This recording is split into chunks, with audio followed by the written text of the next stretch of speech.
Hello दोस्तों, स्वागत है आपका हमारे इस नए वीडियो में। चलिए आज हम बात करते हैं आरपीएफ एंड एसआई बोर्ड भर्ती के बारे में, जो कि रेलवे की वैकेंसी है।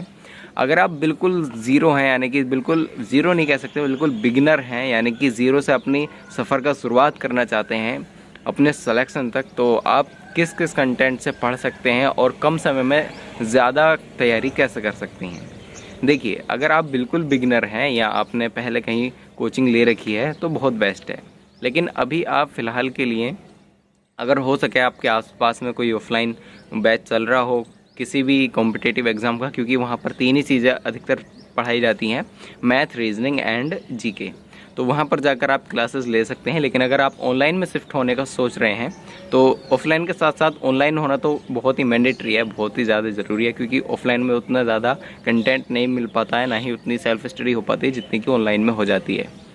तो ऑनलाइन में मैं रिकमेंड करूँगा आप लोगों को कि कोई बैच खरीद लें सबसे पहले। या तो अगर आप बिल्कुल बिगिनर हैं, जैसे RW का बैचेस होते हैं, या किसी भी, मैं प्लेटफॉर्म का ऐसे एक प्रमोशन नहीं कर रहा हूँ, किसी भी बैच के जो आपको टीचर अच्छे लगें, सबके यूट्यूब पर भर भर के वीडियो पड़े हुए हैं, जिनका आपको समझ में आया आप उनसे ले सकते हैं कोई भी फाउंडेशन बैच। फाउंडेशन बैच में आपको तीन ही चीज़ें पढ़नी है, एक जीके, एक मैथ और एक रीजनिंग, बस यही तीनों चीज़ें आने वाली हैं। उसमें भी, मैथ में भी आपको एडवांस मैथ पढ़ने की कोई ज़रूरत नहीं है, अर्थमेटिक से ही काम चल जाएगा।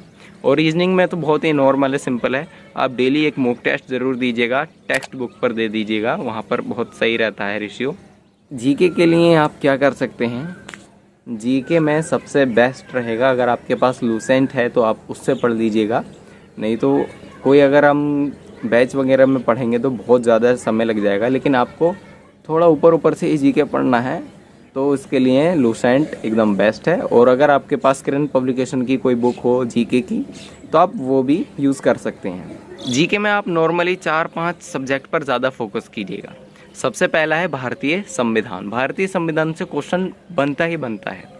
दूसरा, आप 6 महीने पुराना करंट अफेयर, यानी कि अब से ही करंट अफेयर तैयार कर लीजिएगा, तो ज़्यादा से ज़्यादा जनवरी तक पूछ लेगा बस, तो 2024 का ही करंट अफेयर बहुत एनफ रहेगा एकदम आपकी तैयारी के लिए।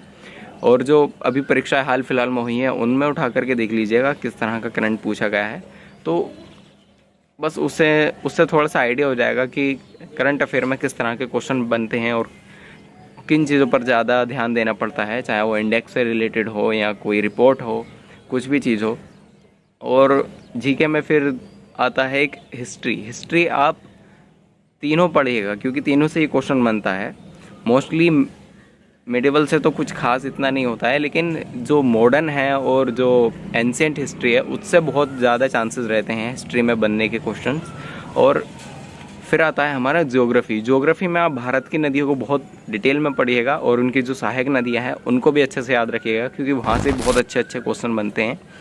और फिर आता है हमारा इकोनॉमिक्स में हम पंचवर्षीय योजनाएं या नेशनल इनकम जैसे जो चैप्टर हैं वो बहुत ज़्यादा इम्पोर्टेंट होते हैं इकोनॉमिक्स में, तो उनको आप पढ़ लीजिएगा।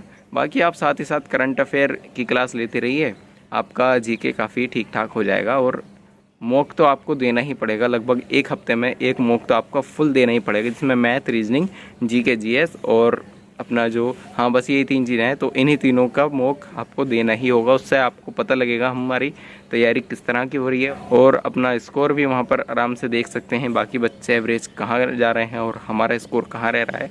बिगिनर हैं, थोड़ा सा परेशानी आएगी शुरुआत में, लेकिन अगर आप डेली 2-2 घंटे तीनों को देंगे, 2 घंटे मैथ और रीजनिंग को, वैसे 1 से 1.5 घंटा काफ़ी है, 1.5 घंटा दे दीजिएगा। और जीके आपका थोड़ा ज़्यादा टाइम लेगी, तो आपको कम से कम 2 सब्जेक्ट लेकर के चलने पड़ेंगे एक साथ 1-1 घंटे के, तो 2 घंटे वहाँ और एक आधा घंटा लगभग करंट अफेयर के लिए, तो आपको 2.5 घंटे जीके के लिए देना ही होगा। क्योंकि 50 नंबर की जीके है, काफ़ी अच्छा पोर्शन ले रही है, तो आपको इसमें रिस्क नहीं ले सकते, क्योंकि लास्ट ईयर की कट ऑफ जो गई थी वो 120 क्वेश्चन में से लगभग 84 या 85 क्वेश्चन पर गई थी, तो काफ़ी ठीक ठाक कट ऑफ थी। तो इस बार भी ज़्यादा ही चांसेस हैं जाने के। तो अगर आपको ये वीडियो हेल्पफुल लगी हो तो हमारे चैनल को सब्सक्राइब ज़रूर करें, और नेक्स्ट टॉपिक के बारे में बता दीजिएगा कमेंट में कि आपको किस चीज़ की तैयारी करनी है और कौन सा कंटेंट सही रहेगा आपके लिए, मैं आपको बता दूंगा।